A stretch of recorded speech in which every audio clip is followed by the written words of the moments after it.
اعوذ باللہ من الشیطان الرجیم بسم اللہ الرحمن الرحیم۔ شروع اللہ کے نام سے جو بڑا مہربان اور نہایت رحم کرنے والا ہے۔ انڈیا کی اسٹیٹ کتیانا جونا گھر میں ایک سنگ تراش رہتا تھا جو پتھروں کے تراشنے کا کام کرتا تھا، جو حضور نبی کریم صلی اللہ علیہ وآلہ وسلم کا دیوانہ تھا۔ درود پاک سے اسے محبت تھی۔ کام کے دوران بھی وہ درود پاک پڑھتا رہتا۔ درود شریف کی مشہور کتاب دلائل الخیرات اسے زبانی یاد ہے۔ اس کا ایک معمول تھا کہ جب بھی کوئی پتھر تراشتا تو اس کتاب کا ایک باب پڑھتا۔ ایک دفعہ حج کے موسم میں قافلے مکہ مکرمہ کی طرف رواں دواں تھے تو اس کی قسمت کا ستارہ چمک اٹھا۔ ایک رات جب سویا تو دل کی آنکھیں کھل گئیں۔ کیا دیکھتا ہے، مدینہ منورہ میں حاضر ہے اور حضور نبی کریم صلی اللہ علیہ وآلہ وسلم بھی جلوہ فرما ہے۔ سبز گنبد کی انوار سے فضا منور ہو رہی ہے۔ مسجد نبوی کے مینار میں نور برسا رہے ہیں۔ مسجد نبوی کے مینار بھی نور برسا رہے ہیں، مگر ایک مینار کا گنگرا شکستہ تھا۔ اتنے میں حضور نبی کریم صلی اللہ علیہ وآلہ وسلم کے لب مبارک کو جمش ہوئی اور الفاظ یوں ترتیب پائے: دیوانے، وہ دیکھو ہماری مسجد کے مینار کا ایک گنگرا ٹوٹ گیا ہے۔ تم ہمارے مدینہ منورہ میں آؤ اور اس گنگرے کو اثر نو بنا دو۔ جب وہ سنگ تراش کی آنکھ کھلی تو کانوں میں حضور پاک صلی اللہ علیہ وآلہ وسلم کے ادا کیے ہوئے کلمات گونج رہے تھے۔ مدینے کا بلاوا آ چکا تھا۔ سنگ تراش کی آنکھوں میں یہ سوچ کر آنسو آ گئے کہ میں تو بہت غریب ہوں، میرے پاس مدینہ منورہ جانے کے وسائل کہاں ہیں۔ لیکن عشق نے ہمت دی، آرزو نے دلاسا دیا کہ تمہیں تو خود حضور پاک صلی اللہ علیہ وآلہ وسلم نے بلایا ہے، تم وسائل کی فکر کیوں کرتے ہو؟ چنانچہ دیوانے نے رخت سفر باندھا، اوزار کا تھیلا کندھے پر چڑھایا اور پور بندر کی بندرگاہ کی طرف چل پڑا۔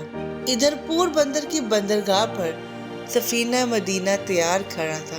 مسافر پورے ہو چکے تھے، مگر عجیب تماشا تھا کہ کپتان کی کوشش کے باوجود سفینہ چلنے کا نام نہ لیتا تھا۔ اتنے میں جہاز میں سے کسی کی نظر دور سے جھومتے ہوئے آتے دیوانے پر پڑی۔ لوگ سمجھے کہ شاید ایک مسافر رہ گیا ہے۔ جہاز گہرے پانی میں کھڑا تھا۔ دیوانے کو لینے کے لیے ایک کشتی آئی۔ دیوانہ اس کشتی کے ذریعے جہاز میں سوار ہو گیا۔ اس کے سوار ہوتے ہی جہاز جھومتا ہوا مدینے کی طرف چل پڑا۔ نہ اس سے کسی نے ٹکٹ مانگا، نہ اس کے پاس ٹکٹ تھا۔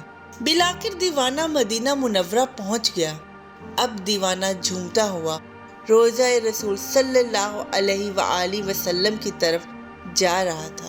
کچھ خدام حرم کی نظر دیوانے پر پڑی تو پکار اٹھے، ارے یہ تو وہی ہے جس کا حلیہ ہمیں دکھایا گیا ہے۔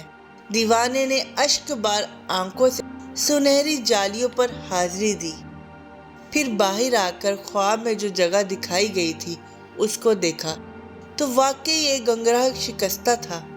اپنی کمر میں رسی بندھوا کر خدام کی مدد سے دیوانہ گھٹنوں کے بل اوپر چڑھا۔ اگر حضور نبی کریم صلی اللہ علیہ وآلہ وسلم کا حکم نہ ہو تو عاشق گنبد و مینار پر جانے کی جرت تو کیا، ایسا کرنے کے لیے سوچ بھی نہیں سکتا۔ اور حسب العرش و کمرہ اثر نو بنایا۔ وارے دیوانے، دیوانے کی خوش بختی جب دیوانے کی بے تابرو نے سبز گنبد کا قرب پایا تو بے قراری اور اضطراب بے حد بڑھ گیا۔ دیوانہ کام مکمل کر چکا تھا اور اب اسے نیچے آنا تھا، لیکن اس کی روح مصدر نے لوٹنے سے انکار کر دیا۔ جب دیوانے کا وجود نیچے آیا تو دیکھنے والوں کے کلیجے پھٹ گئے، کیونکہ دیوانے کی روح تو کب کی سبز گنبد کی رعنائیوں پر نثار ہو چکی تھی۔